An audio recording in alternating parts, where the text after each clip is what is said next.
Hi, creatives. Welcome to this episode of the 1% Creative. Today, I have somebody who is really special.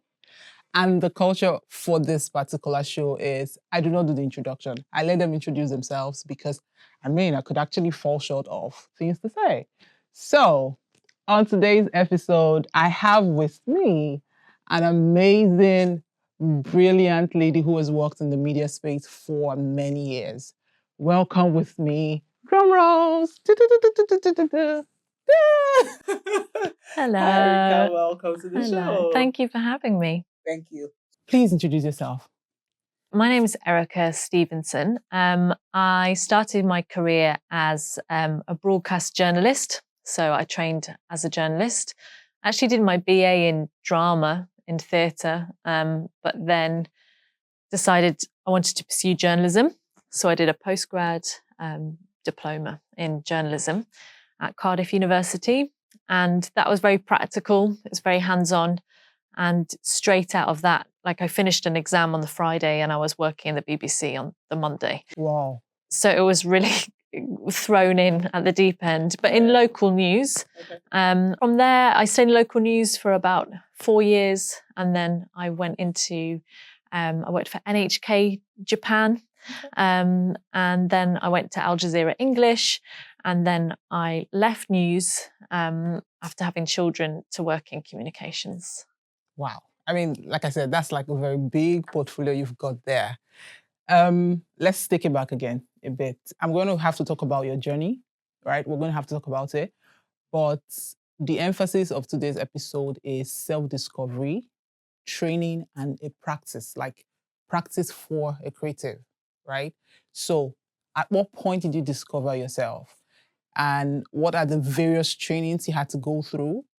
And at what point also did you start practicing? I mean, you said a bit of it, but just walk us through that journey. It was really young, actually. And I was always in trouble at school for talking too much. Okay. Yeah.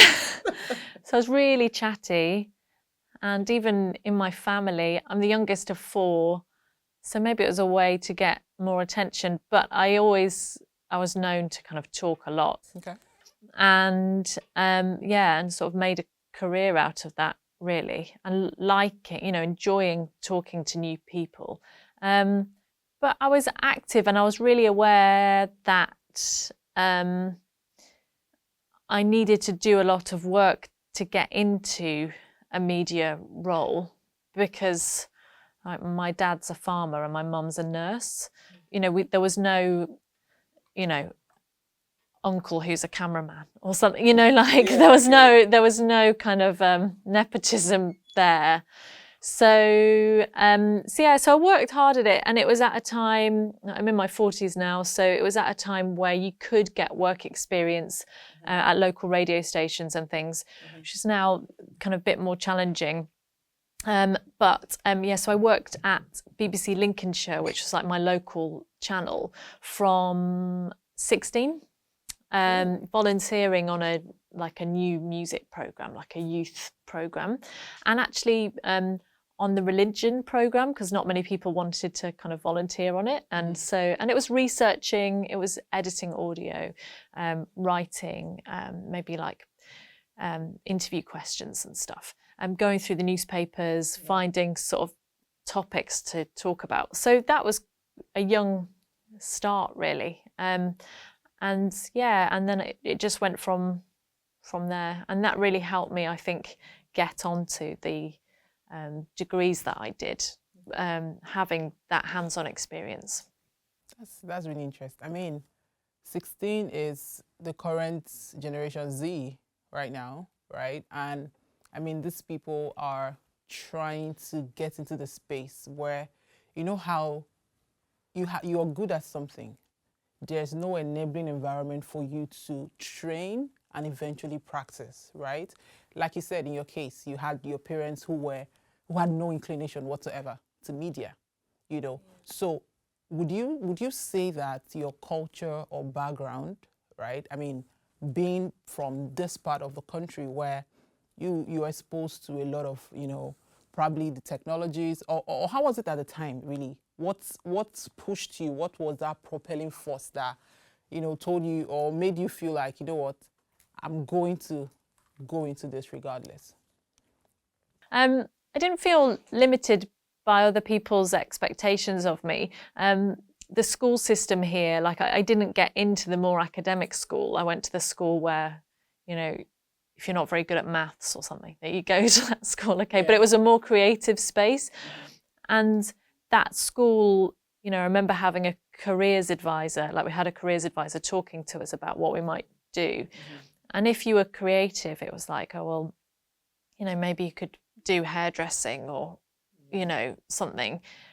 And, no shade to hairdressers, like great if that's your calling, but that wasn't my calling. And I felt like, because I wasn't hugely kind of academic, well, I was very good at English, but not that sort of maths and science and stuff, that I was people were trying to kind of push me down a kind of a route where I wouldn't go into higher education.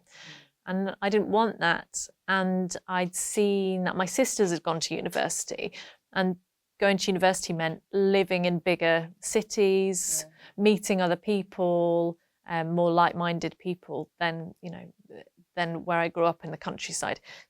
So I was determined that to me, the way to have an exciting life was to go to university and live in a city. So that was my plan. Okay. And I just pursued that from quite an early age. Later in life, people that I grew up with, or like parents of kind of my friends and things, thought I was really kind of unrealistic that I was going to work for the BBC. They were like, oh yeah, you do that, Erica. Good luck with that, But I did it because I was really quite like dogged in my determination to do it. And I mean, what's their reaction now? Seeing that you've done, how you've exceeded a lot of people's expectations, right? What's their immediate, or what's their current response to the woman you've become as a creative? I don't know. I'm not very good at taking compliments, and also I think most people that have high expectations for themselves or want to achieve in their field, I still feel like I haven't done enough. Yeah, so I feel like, oh well, I could have done more, or like people that I worked with at Al Jazeera, they're in the West Bank right now reporting, or like, should I be doing that? So I don't really have a like, oh yeah, like, well done, I've made it. I still feel like there's a lot to do. But yeah, of course, like my parents are proud of me, my sisters are proud of me and things. And I've worked abroad and I've done those things. So that's exciting to them.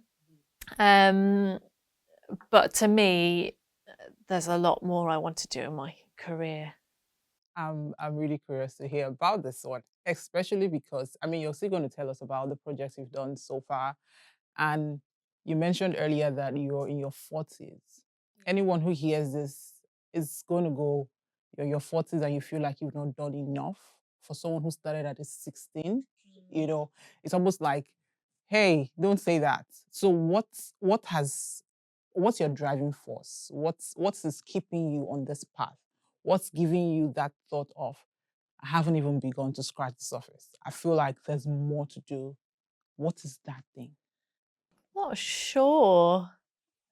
Yeah, I'm not. It's myself, because there's no one putting that pressure on me to do it. So it's me. And maybe seeing things that my peers have done and thinking, all right, I should be doing that. I think I do have a really strong work ethic. Maybe having a farmer for a dad who's 84 and still working helps, So I have a strong work ethic. Also, like I have children. I took some time off, which I think is a good thing, but took time off to have them. And so, yeah, I sort of had to adjust my career, trajectory based on that, being a mum.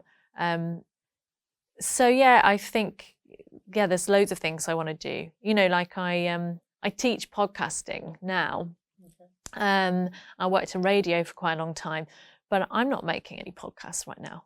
So that's why I'm so impressed with you, Nnenna, that you're doing this in your free time.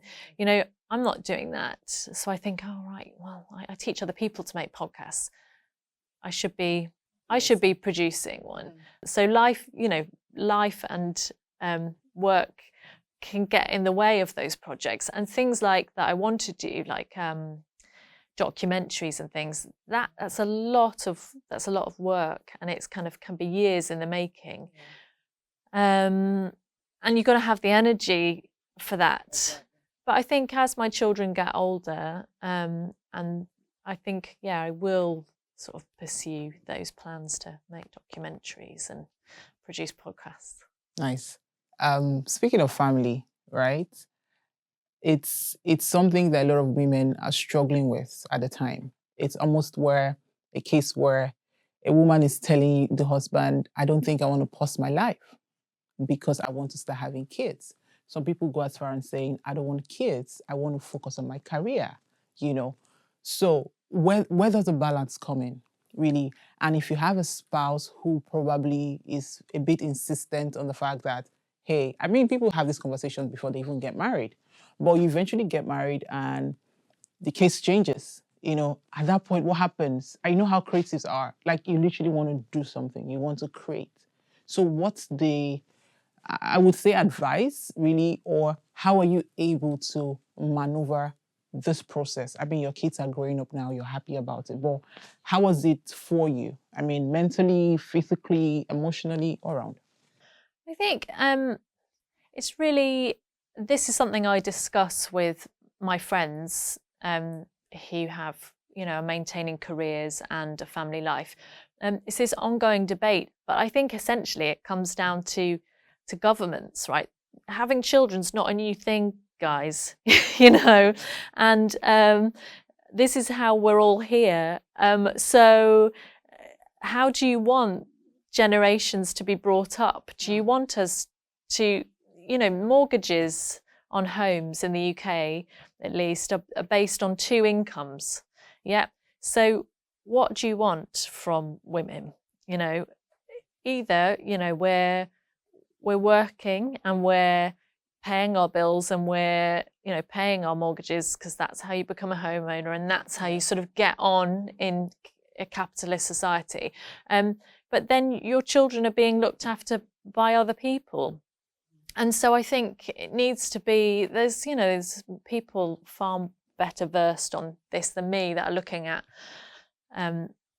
childcare and things. But I think there are better models in the world. I think the Scandinavians do it better, like really affordable childcare, or like normalizing having 2 years off and keeping your job whilst you look after your children. The only way, like my sort of biggest success in work was probably on the World Cup, which we'll probably get into more later. But the only way I could do an important job, a demanding creative media job on the World Cup, was through the support of other women looking after my children. Yeah, and I had a full-time nanny.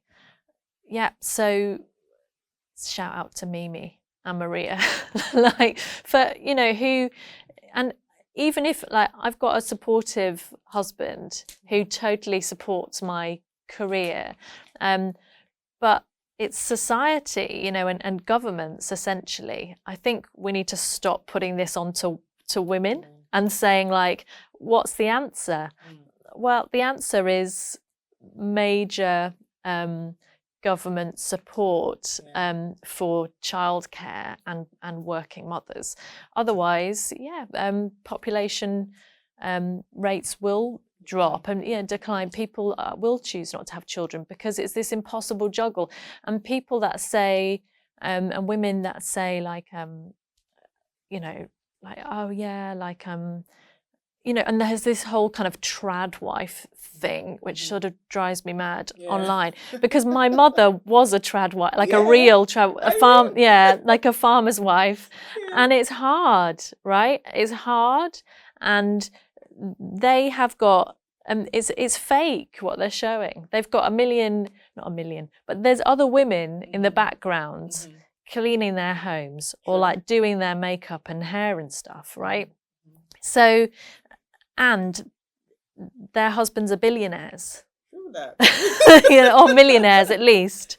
You know, so yeah, like when my mother decided to leave her job and have 4 children and be a farmer's wife, that was like the 1960s, where one income could support a whole family. You know, things have changed. So I think putting those expectations on women now, where you have to have 2 salaries in most countries, I think, stop asking women about it and have some major government reforms, basically, because it's not ours to fix. It's not our problem to fix. I get it. Yeah. Wow. That's actually very interesting. That's my political rant on childcare. But yeah, like the reality is, if you want me to be a full-time creative on a massive project like I did, I need like a team of people to do the other stuff that I'm expected to do as a woman. And as a mother. Yeah. I mean, speaking of the big project, how was it? I mean, I always want to hear this story from you because it's very inspiring. For me, I like to just be behind the camera, right? Like you rightly said. But sometimes you're going to have to be in front of the camera, you know. But in this case, it was both ways for you. You were trying to make people, you know, look good in front of the camera. That's what I always tell people. Producers like to make people look good in front of the camera, directors like that.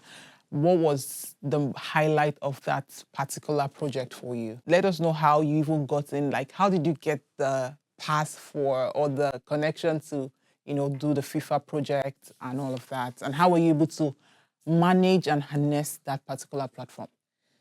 Yeah, so, I had no connections to football at all. It really happened that I was at Al Jazeera English. I'd been there 4 years. I'd just had my second child. I was working like 11, 12-hour news shifts, writing about Syria, Yemen, Mosul at the time,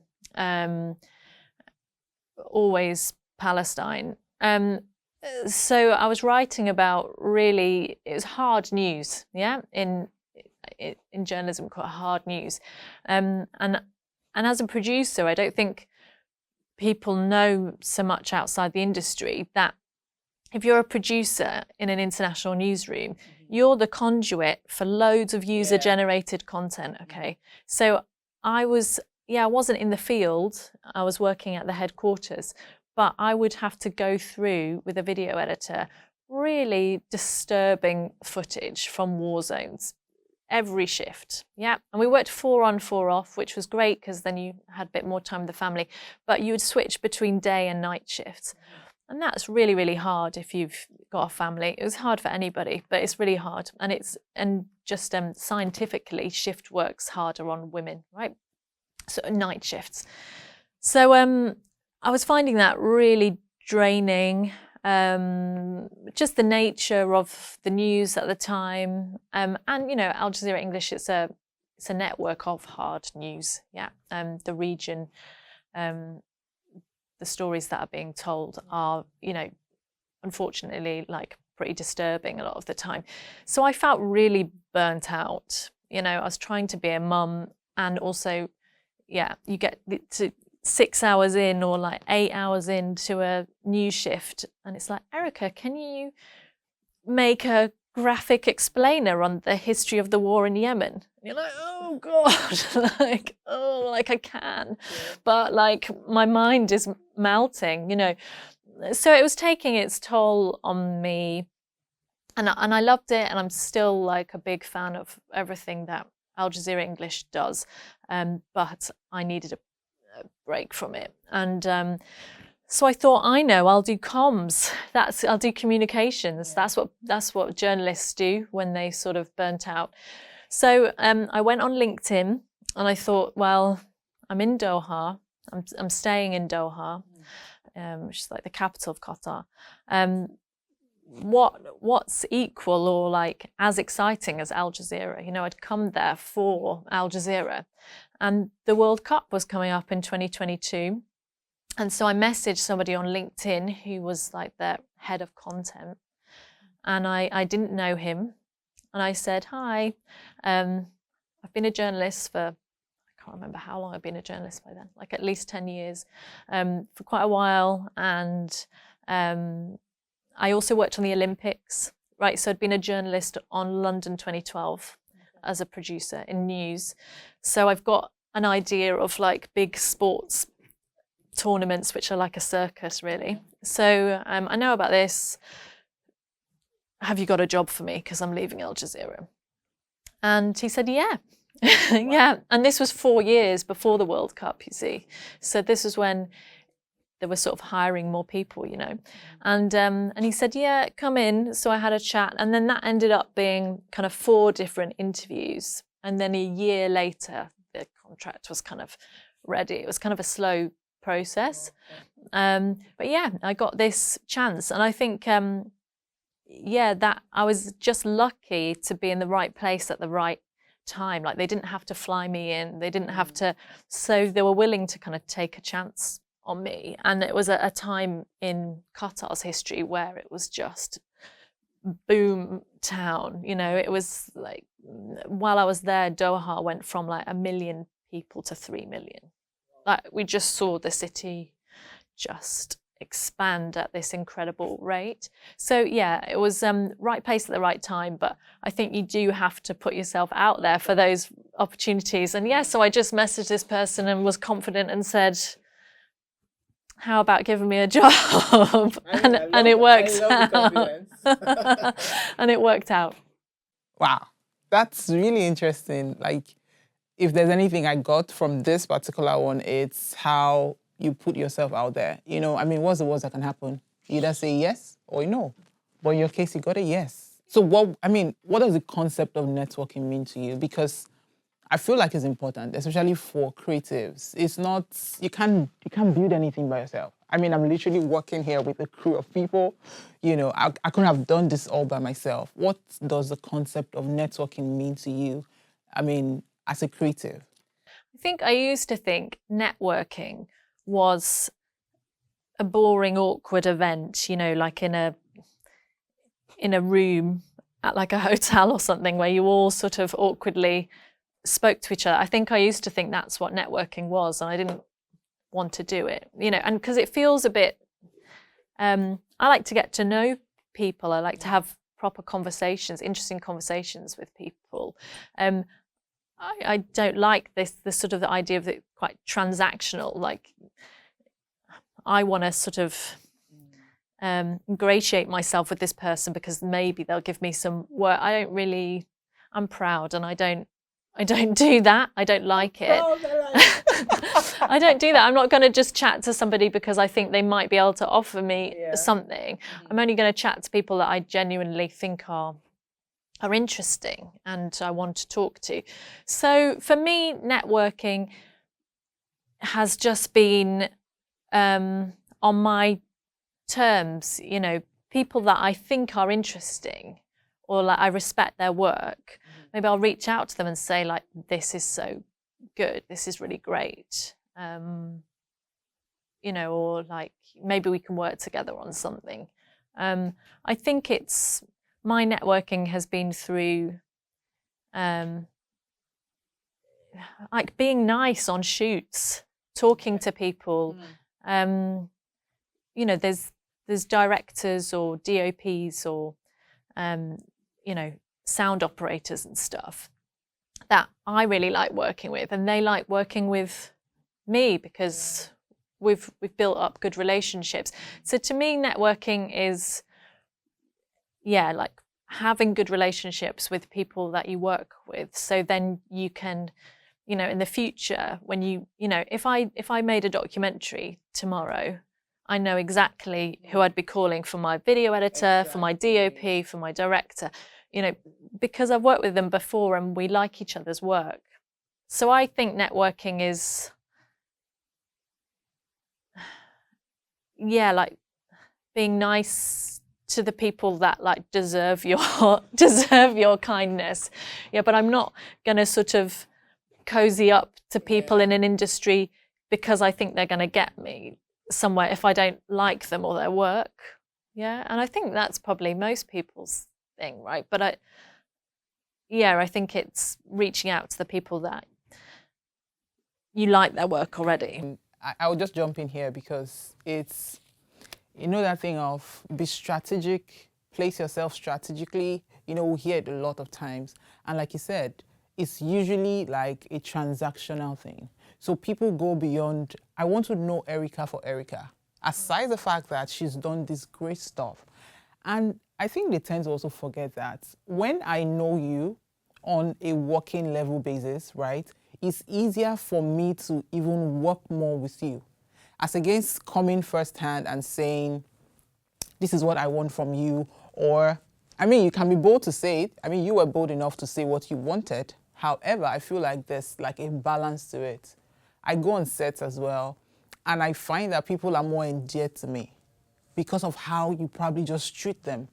And most of the jobs I've done in this space has been based on referrals. Yeah. But a lot of people don't understand these things. Like, networking is important. However, like you said, it's not trying to cozy up with someone. First of all, if you don't give me that look of acceptance, I wouldn't come to speak with you. I think I might also be proud, like you. It's fine to be proud. It's fine to be a bit proud. But yeah, networking, I don't think should be about like, like lowering your standards somehow, or kind of, you know, begging somebody for that's not what it is. It shouldn't be like that. It should be, you know, like, yeah, putting yourself out there, and knowing that not everybody's going to be in a position to help you all the time, or and just, yeah, building a network of people that you like and you like to work with, I think is the way to do it. But there's plenty of people that definitely don't want to work with me again. And there's plenty of people that I definitely don't want to work with again. Yeah, so you're not going to please everybody, and that's fine too. You know, people have their working style and their working relationships. That's normal. So you're not going to please everybody, and don't be a people pleaser either. You know, stick to your, you know, if you've your gut feeling on your creative work. So I have a colleague, actually, yeah. So Fatima, shout out to Fatima Al-Noemi. She was the executive director of communications on Qatar 2022, and she gave me loads of opportunities. But I was a bit of a pain in her side, like, because she'd come back to me and say, you know, can you change this shot? Like, FIFA want us to change it, and I'd be like, no. Like, I don't have another, you know, you're going to ruin the feeling of this piece, or, you know, and I do that quite regularly, and not everyone's going to like it, but there's ways of doing it. You can say, like, you know, okay, thanks for that idea, but I think it's going to work better like this, or you're going to look better if we do it like this. Nice. Interesting. Well, I mean, we can actually be here for the longest time because I'm actually enjoying these conversations, you know, but then the idea is I want creatives who are literally struggling or stalling on their journey to get something out of all of these experiences that you're having to share, and some other creatives would have to share eventually, right? So what would you say are the tools that have helped you so far? So 2 things you're going to answer. What are the tools that you've used on your journey? And what's that thing you would, you know, tell anybody who is probably at that point in their lives where, hey, I can't do this anymore? Because to be honest, being a creative can be very frustrating. It's tiring. If people don't get you, it makes you like literally want to go crazy, you know. So let me know. Tell me. I think, yeah, if you're a creative person, you need a creative outlet, whatever that is, because otherwise, yeah, you will feel like you're going crazy if you don't have a way to sort of express your ideas. I've always had loads of ideas for things, and so on the World Cup, working with like a social media team and a content team, and just brainstorm, you know, being with people where I could talk about ideas was so good. So I think if you're in a rut and if you're stuck and you've got ideas, you know, just find out that friend who's always kind of being really good to bounce ideas off. You know, reach out to that colleague or, you know, that, and say, can I just talk through some ideas that I've got? Because just that act of just talking through it can lead to other ideas. You know, that's why we have creative meetings, yeah, to bounce ideas off each other and think, oh, this works or this doesn't. So yeah, reach out to that friend or colleague that you can do that with. I think that's really important. And also I think, I don't know if there is a dream job, yeah. And there's this thing where you maybe reach the point. I felt like I was on a conveyor belt for years to get into international news, you know, to get from local news, to prove that I knew about the world and I, you know, could work in that environment. And then I got there, you know, I got there to Al Jazeera English and I got burnt out and I wasn't satisfied. Not with the channel, that was great, but I personally felt like this isn't working for me anymore. And that was really, I think that was part of the burnout. I was like, well, what do I do then? What do you want, Erica?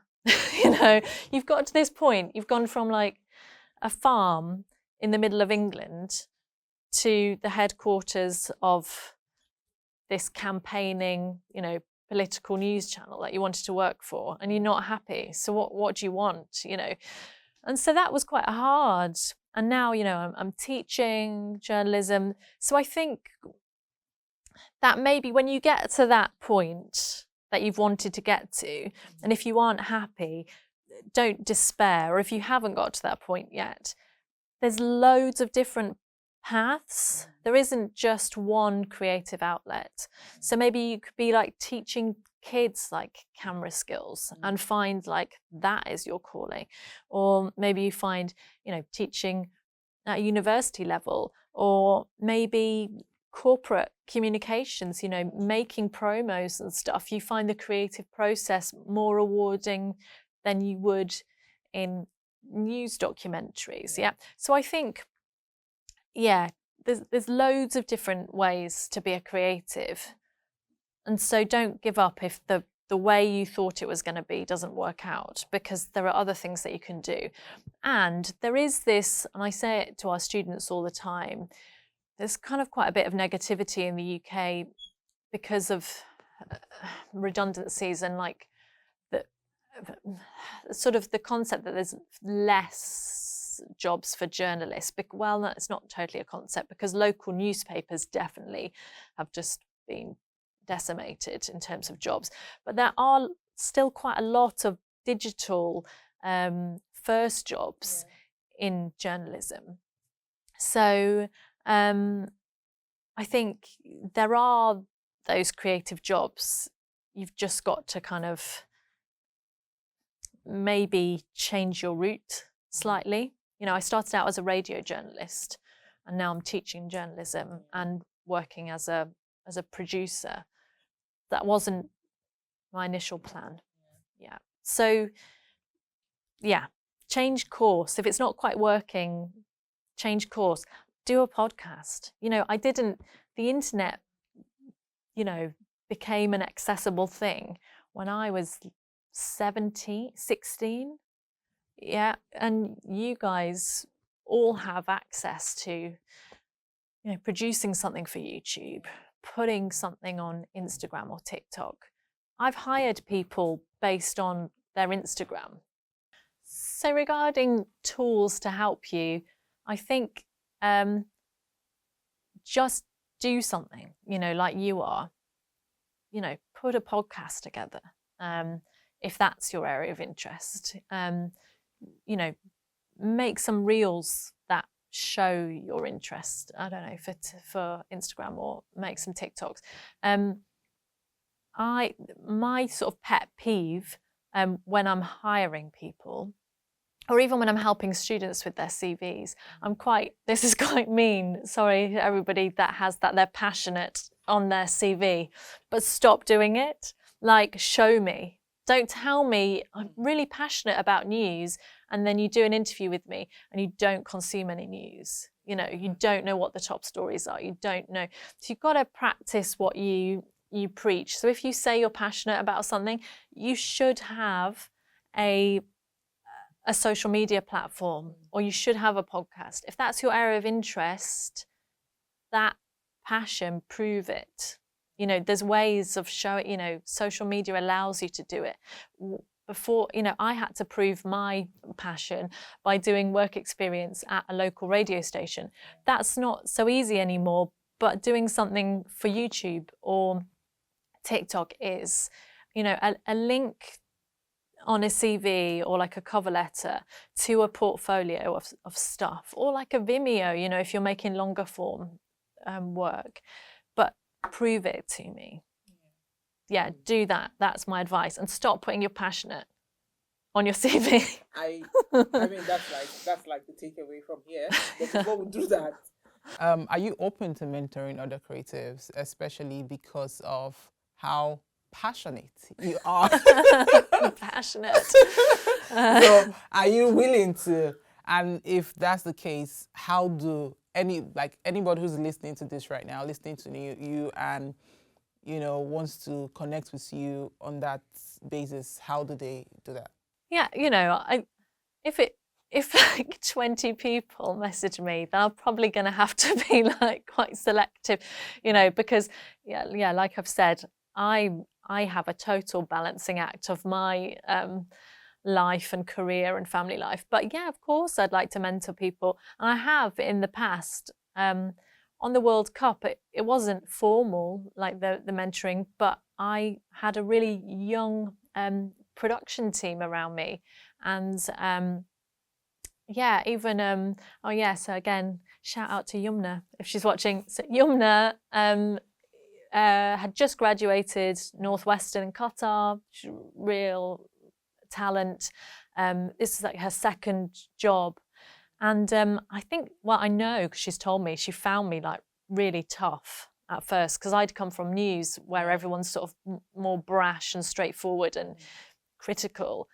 And but she called me recently, and she works in a creative team, and yeah, and sort of like thanked me for like pushing her to do stuff, or putting her out there, you know, because she was quite shy. There was no lack of talent, but she wasn't kind of being assertive. And now she is within what is comfortable for her. Not everybody needs to be confrontational in work, yeah.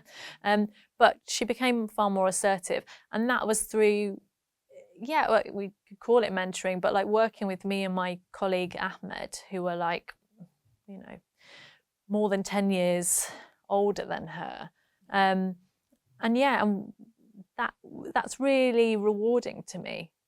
So yeah, definitely I would like to mentor people. Just speaking of what Erica said, like Erica is a good teacher. I'm not even joking. Like, she's very thorough, and I'm really, really glad, Erica, that you agreed to do this. This is giving me, I mean, when I got your email and you said, these are really interesting questions, I'm like, yay, like I'm doing something great. You know how it's not validation, so to speak, yeah? I think it's sort of an encouragement, a boost to something you're already doing. You know, when someone who you're actually looking up to says these kind of things to you, it gives you that sense of fulfillment, like, okay, you're actually on a good path, yeah? Of course, it's really important. It's really important to have people as your cheerleaders. And like what you said is excellent. Like, it's not about validation. Validate yourself. You know, you're good at your work. You know you're good at your work. but having people who support you or go, that's really good. And yeah, when you emailed me about coming on the podcast, yeah, of course, because you're not just putting passionate on your CV, that you're passionate about media. You're doing it, you're proving it. So of course I'd want to be part of that. So yeah, I think that's the difference. You know, when we're interviewing people in the creative industries, and I think I can talk on behalf of like all my colleagues that have hired people over the years, that yeah, being able to demonstrate that passion is so impressive. Yeah, just having done something, having something to show, that's what differentiates you from the I'm passionate about media people. Interesting. Thank you so much, Erica. But You're before you go, okay, I'm going to put you on a hot seat okay, for just a little bit. okay, And you have just 5 seconds to answer. I think 5 seconds is too much. Let's do 3 seconds. First, what is your coffee personality? Coffee personality, The Americano. If you had superpowers, what would it be? Invisibility. Because journalists are massive like gossips essentially. That's what I mean. Yeah. I want to just be able to listen into those conversations. Yeah. I know. Thank you so much. Again, there's something we do on the show. You've seen this book here? Yes. It's a mystery note. So we're going to have you say something in words, in writing, Okay. on this. And I'm going to present this to you as well. This is for you, Erica. Thank you So, very much. Open it. Wow. Yeah. Oh, this is very sweet. Thank you. You're welcome. Oh, thank you, Erica. Thanks. I'm going to have it attached to my diary. See, I do need validation, actually. This is the validation. This is the validation I needed. A pen thanking me. Oh, you're very cute. Thank you, Nnenna. It's very sweet. Thank you. Don't flip it back in yet, because you're going to Okay. write something here for Okay. us. Write something that anybody who eventually gets this note would know and be encouraged. Any page, flip. You don't need to start from the beginning. You can do any way you want to just write. Just write something that somebody would eventually read and be glad.